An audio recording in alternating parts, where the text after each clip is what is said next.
Welcome to Stuck in the Middle, TTT, Tragedy to Triumph Transformation. This is all about taking the information that we have and applying it to you in your life so that you can be buffaloes, not cowards. We want to keep it raw, real, and uncut. This is for men to improve their relationships and increasing their spiritual values. I'm Ryan Smith, and I'm the host, and I'm with Bunker Weimer. Let's get into it. All right, so last episode we went into, talking all things emotional abuse, and it was like 50 minutes, and we wanted to break it up, and so now we sorry for the delay, but now we are getting into the Q&A portion of talking about true masculinity and facing it with, proper understanding. And so our first question right out of the chute is from Todd. He says, "Thank you, Bunker and Ryan. I can tell you care. I think I may be in a relationship that is emotionally abusive, but not sure. How can I tell?" I have thoughts. Bunker, do you want to start out with this, or do you Sure, want me yeah, I'd love to. I mean, you're the expert, so you always have the best contribution for sure. But Oh, that's dangerous. Don't build me up like that. as I was listening to this question and thinking about it, I feel like you first have to be able to understand like what a good relationship looks and feels like. So often people have no idea what it should be like. Sometimes it's just so much compounded trauma or compounded problems one over the other. So just in a brief sense, I'm thinking about it's very beneficial to know that in a relationship, you should feel positive, you should feel love, you should feel support and kindness. And I think if you're asking a question that you might be in an emotional abusive relationship, isn't a great sign. So I would love to hear what you have to say, Ryan, to kind of more of like a psychological background on more specific things regarding that. Okay. Well, I'm having a hard time following. Bunker, what did you actually say? Could you repeat it? Maybe one Absolutely. sec, one Yeah. sec. I probably didn't say it's super great, but I'm saying like sometimes we have aspirations of things we want, right? So it sounds like Todd is not sure whether or not he's in an emotionally abusive relationship and he's wanting to know how he can tell. And I think you want to be able to know like the good of what a healthier, emotionally stable relationship would look like without the abuse. So you can compare and contrast. Because if you're just trying to focus on the negative, I feel like sometimes you can get lost of, hey, I'm experiencing an emotional relationship that's abusive, but I don't know where to go from there. And so I think for me personally, it's good to have something to compare and contrast against. So that's why I was talking about, like, if you as an individual are not feeling like very loved, stable, secure, emotionally and physically safe in your relationship, those might be telltale signs of one step of, hey, or one sign, I guess, that you're not in the best emotional relationship. Yeah, Does that so make more sense? Was that a little clear? it's a little vague for me, Bunker. But I think let me see what I think you're saying is it's great that Todd recognizes there's something off, and it's important to find out what those things are. What is, can we define what is a healthy relationship, and can we define what emotional abuse or an unhealthy relationship are or is? Right. Is that, Yeah. am I Yeah. picking up what you're putting down? Absolutely. Yeah. So great. I think that's super. And Todd, I just appreciate you reaching out. That is awesome. And it takes a real person. It takes a real man to like reach out, for one, and two, to like say something doesn't feel good, smell good. What could that thing be? And so I'm glad that you're trusting your intuition, your gut, and that's an important skill.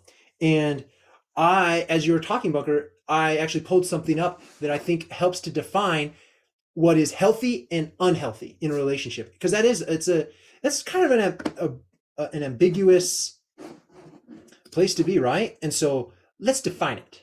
This is according to NARM. And what is NARM? I really neuroaffective relational model. So that's a big word, but you can tell they're legit, right? So NARM gives the 5 core needs and their associated core capacities in a relationship.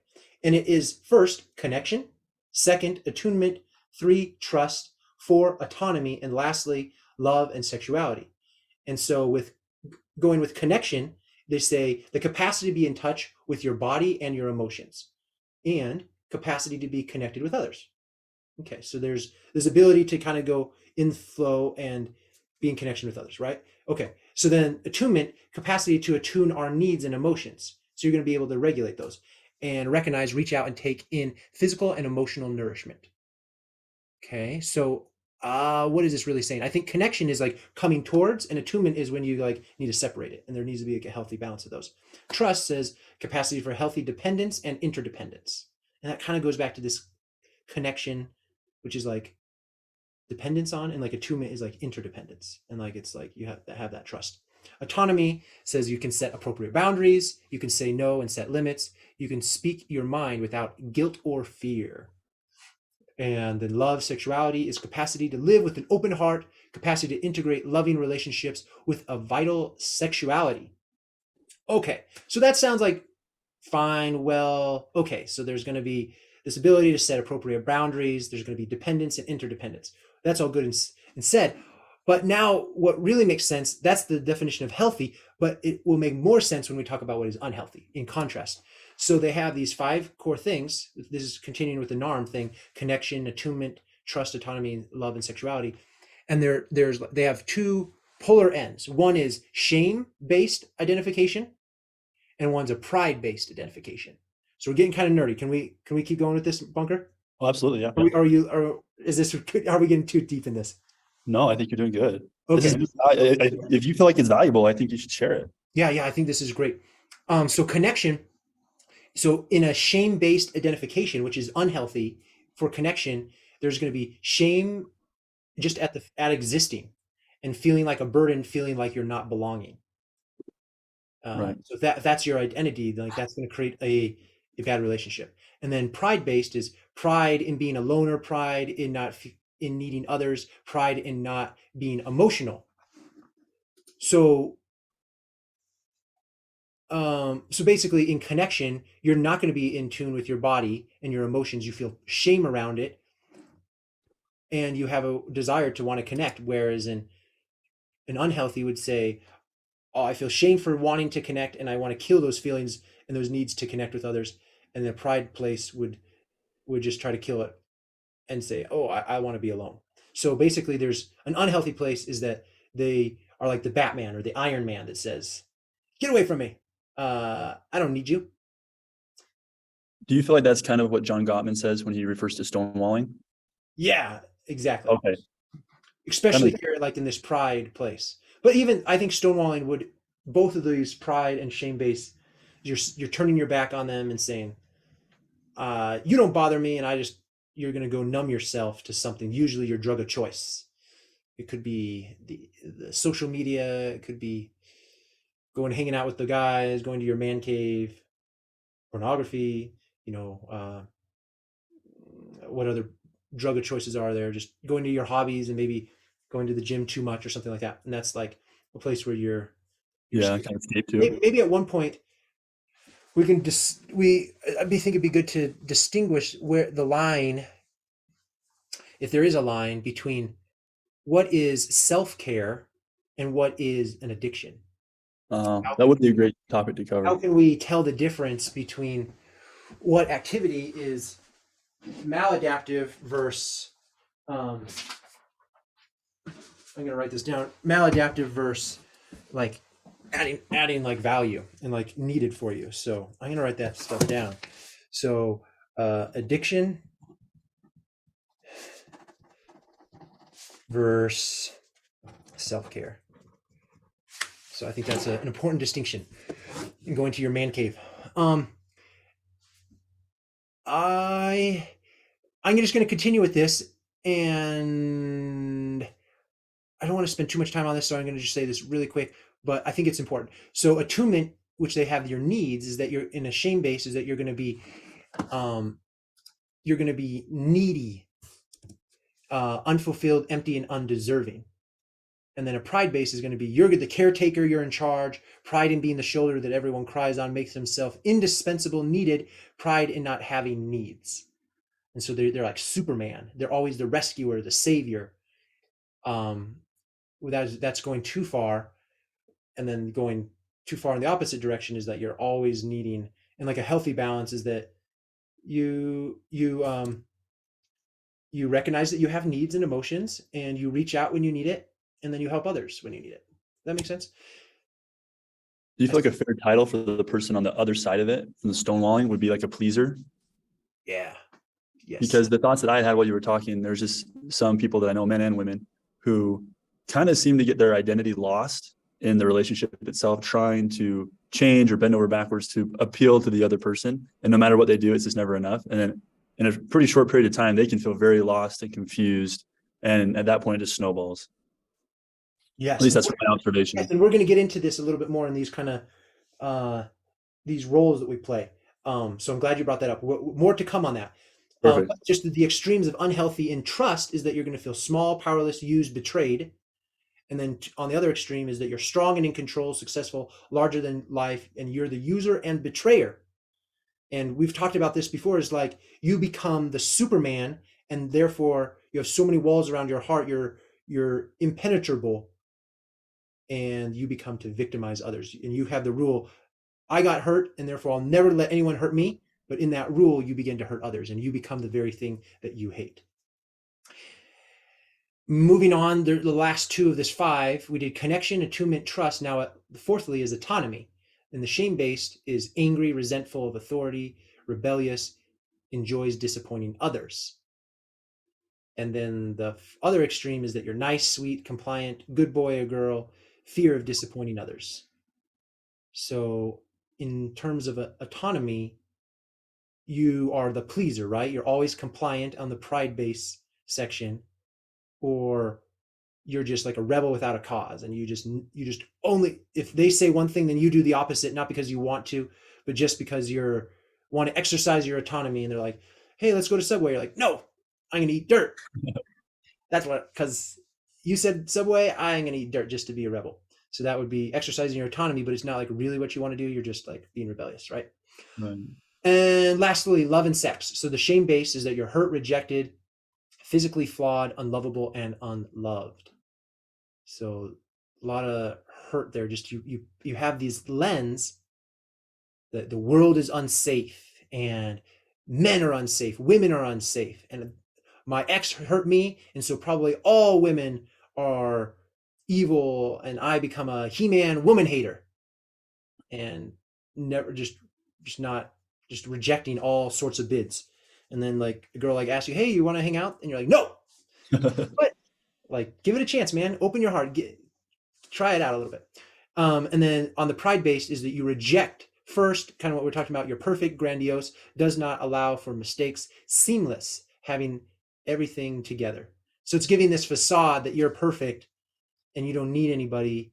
And to be truly healthy is that you're going to live with an open heart, and you're going to be vulnerable. And this is the real nuts and bolts of it all, as far as relationship goes, is that in a relationship, it's risky business, and you are going to be vulnerable about how you can hurt. And you allow yourself to be exposed. And if the other person wants to, they can use and abuse you. But if they do, then you've got to create a boundary around it. But if you never give it a try, then you never know. And so you have to, in a true loving relationship, you're going to take all sorts of risks. And that's why talking or like communicating with someone that you really love, you can talk to them like 3 a.m. in the morning. And it's because you're figuring out yourself. You're being so vulnerable. You're like, you know what I was thinking the other day? I was thinking that I'm more like my dad because of this. And, or, like some like random like thought that like, and, or maybe it's like, I really am really hurt. Or when I was a child, this really bad thing happened to me, or I did this really bad thing and I've never told a soul. And are you going to reject me the way I told my other friend who I thought was my friend, and then they spat in my face?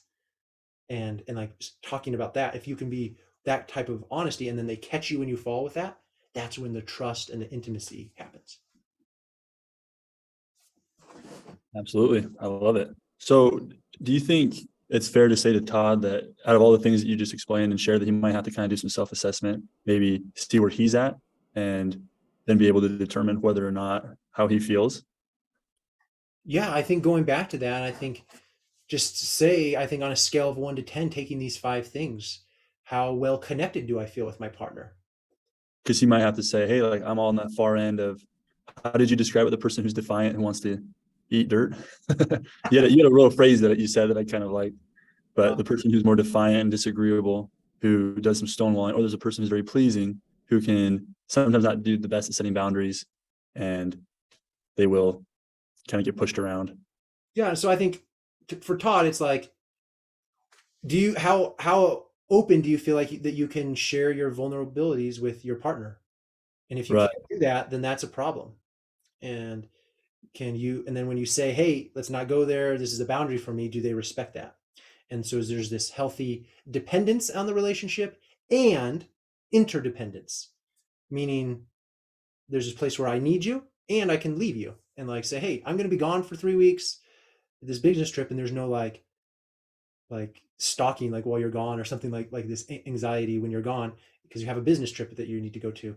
Like, can you trust that will be, you know, I think, what do they say? It's not the love grows fonder. It's like Absence makes the heart grow fonder. absence makes the heart grow fonder. Yeah, like ultimately, like when you put the relationship in, you test it. That's when you know. So like, how do you act when things go bad? That's the ultimate test. That's the real. You don't want a fair weather friend. You want like a friend when all hell and storm comes. What we're talking about, into the storm. When the storm comes, does your friend say, I'm out? Or they're like, dude, you're going through a hard time? Come over, come over to my house and let's chat it up, till 3 a.m. in the morning if that's what you really need. Maybe that if that becomes like a pattern, that's probably not a healthy pattern, but you know, they're going to be there for you when you need them.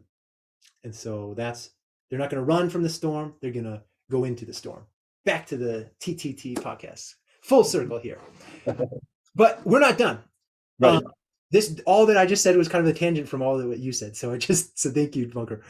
I want to give the real value to Todd and our listeners. The thing about relationships that is a kind of whole different domain than all other aspects of our life is this one word: control. Because like in your career, you can kind of control, and that's a good thing. In our body, you want to control. You want, your emotions. You want to control your emotions. But in relationship, you got to have a healthy dosage. And when I say healthy dosage, I mean like it's almost like total hands off. It's like you relinquish control and you trust them to like drive the reins. And so in an unhealthy relationship, if you're like micromanaging, like that's not love. And so too often in unhealthy relationships, we trade our love for self. And what I mean by that is that we maybe we want to go to Subway if we go back to that, or there's a preference that we want, and we have some truth, some authentic integrity that we need to speak, but we know that our partner isn't going to like it, and so we deny ourselves that for the trade of love. So if I'm authentic to me, I know you won't accept me, so therefore I'm going to deny that part of myself for the love that I get in the relationship. And the thing is every relationship has this, and there are parts in any relationship that we do need to kill. Our pride and our ego, those need to die, and our pride and our impulsivity, those are come to a screeching realization in relationship, and we need to be aware of these things and kill that part of ourselves. And so it's like knowing which, it depends, right? um and here the thing, but if you're being, your truth, your core thing, like you believe in God and then your partner doesn't, and if you talk about God, they like can't accept that would be a part where you're killing yourself for the love of the relationship. You're not living with true integrity because you want the love that you and acceptance from the relationship. Can I interject one thing?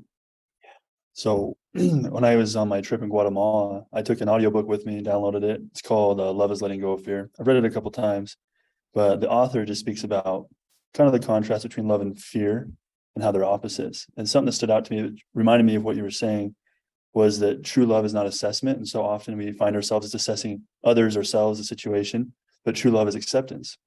And I think that is something that I even struggle with quite a bit. And I wasn't really aware of it until I continued to read more. But as you were speaking, that's what came to mind is if I cannot go to someone and be my own vulnerable self and then accept me, that's not a great sign, whether I'm the person that's giving the criticism, if you will, or if I'm the person receiving it.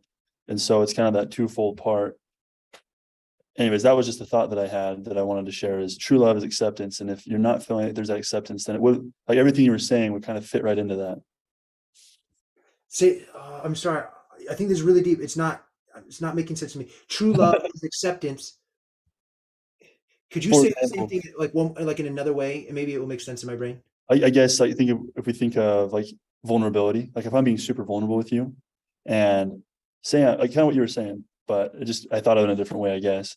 But if I'm being very vulnerable with you and I bring up something that's a very intimate story or experience that I had of how I behaved, I share it with you, and you don't like the way I responded or behaved, and you like came up with, hey, why didn't you think about doing this? Or why would you do that? Or I don't like that. Like you give the example of if you're in a relationship and the other person doesn't like to talk about God or religion, then they're kind of shutting you down. They're not being accepting of who you are or the values that you hold or what's important to you.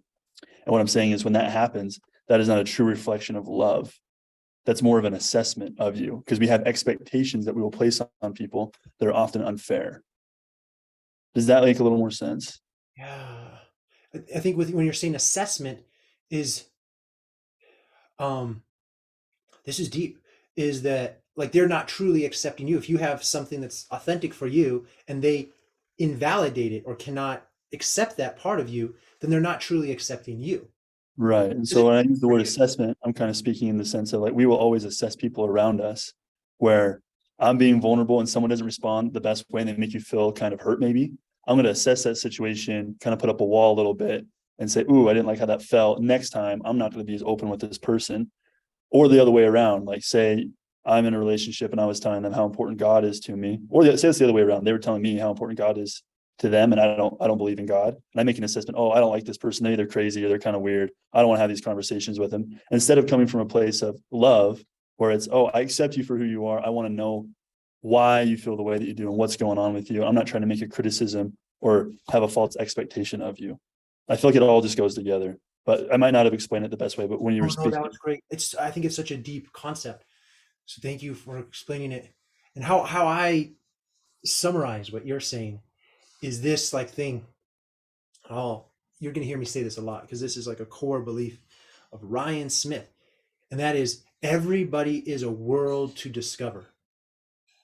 Like, think about like how much details there are in the world.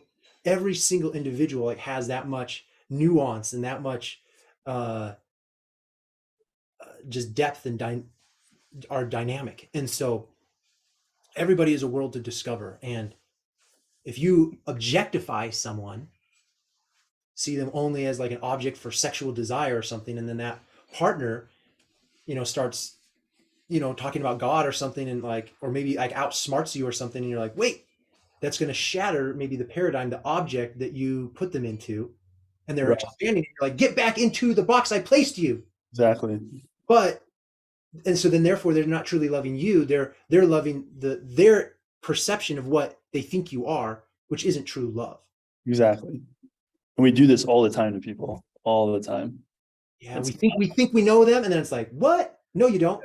For example, if I could just say, 2 weeks ago I had my like comedy act, and my teacher, after we were kind of, high-fiving each other after our comedy act, and I had my crowd, my people with me, and my wife is Korean, and one of my friends, his wife is Korean as well, and so I started breaking out some of my Korean, and my teacher is like, "What?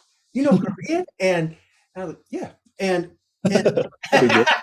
and and I, as I thought about that interaction, I just basically said, "Yep," but I think what she was ultimately saying is like, Ryan, I kind of put you in a like as a student like that just needs so much help and like is like I don't know, but I how I She didn't think you were maybe capable this of is my speaking shame Korean. based what I said she didn't think you were capable of speaking Korean. so maybe this is my shame based perception of it, but I like, but let's be honest. Like, this is a new thing. I'm horrible at comedy, and so like she gives me a lot of attention. She probably babies me a little bit more than her other students.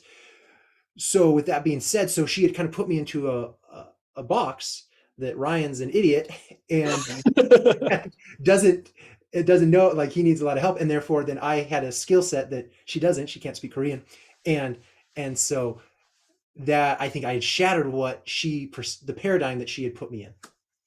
And I think that that happens all the time. And how I wish I would have responded to that is like, isn't that so fun, teacher?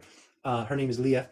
Isn't that so fun, Leah, that we think we know somebody and then we learn something and it takes us out of that paradigm and that box that we used to think that they were in. And so I think that happens all the time.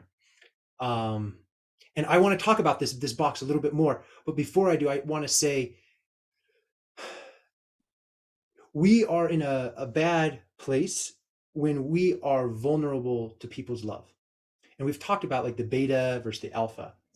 And the beta is like so hungry for love and they'll do anything for it. That's too much. The alpha mentality wants and recognizes their need for love, but they're not willing to buy it at any price. And when you're in the beta mindset, you're vulnerable and desperate for love, and therefore you're going to just be the pleaser. You're going to give up your true integrity just to you're going to be thinking, what do they like? What do I need to do to please them? It's about pleasing them. And a big breakthrough I heard from a great TED talk. I'm forgetting her name, but she said she's like had been married like 16 times or something like that. Oh, wow. She's like, I had this great epiphany. I started asking in the middle of the date, and this was like a good epiphany. Do I enjoy myself when I'm with this person? Because her question had always been, how am I making him happy? Am I making him happy? Am I the man? Am I the woman that he would like? And she was always trying to fit herself into their thing, but she never took a step back and said, do I like him? Is this comfortable for me? And if the answer is no, then there's an obligation to that. And if the answer is yes, there's an obligation to that, and if it's no, cut it off. If it's yes, pursue it, right? But when you're vulnerable for love, you're not going to ask yourself those questions. Do I like this? You're only going to be asking, how can I please them? How can I please them? And you're going to be creating a toxic relationship. And because you're not willing to speak your truth, and therefore it's a fake relationship, and you won't truly get the real love. Because what you said, Bunker, true love is accepting who you truly are. But if you can't ever talk about your vulnerabilities, then it's a surface relationship. Right. So are you willing to speak your truth, even though it's it's going to rock the boat? And the difference is that the alpha and beta are still scared to be vulnerable. Both are scared. The difference is the alpha has faith in faith. They are going to say, you know what, come what may, but I'm going to live my truth, and I'm going to be true to me. And if they don't like it, then we'll cross that bridge when we get there. But right now, I'm going to be honest. I'm going to be brutally honest, and not live by sight. And ultimately, this is the purpose of life: is to kind of live life on the edge and take these risks. And relationship is a big risk. To be buffalo. What do you mean? Oh, like the analogy that we used of being buffalo, not cowards. How buffaloes run into the storm. It's kind of an act of faith in itself. At least that's how I see it. Yeah, you're going to go into the storm. And you don't always know what's going to be in there, and you don't know what challenges you're going to face, but you still have a belief that if you head into it, your pain will be shorter and you'll be better for it on the other side, because there'll be sunlight, there'll be fresh skies. Yeah, and you're not going to see the end of and it's going to look like a darker cave. It's going to be a darker place, but you do it anyway because you know that's just living with integrity. Right. I wanted to ask one clarifying question. You were talking about like the alpha beta mentality. You were kind of talking about how betas are somewhat pleasers, and they can often, or I guess they just do, they will do anything they can to get love from the other person, but alphas will not do anything to purchase that love. Is that kind of because if you're in an alpha mindset that you understand that love can't be bought, that it has to be given freely? Is that kind of what you were implying? Yeah.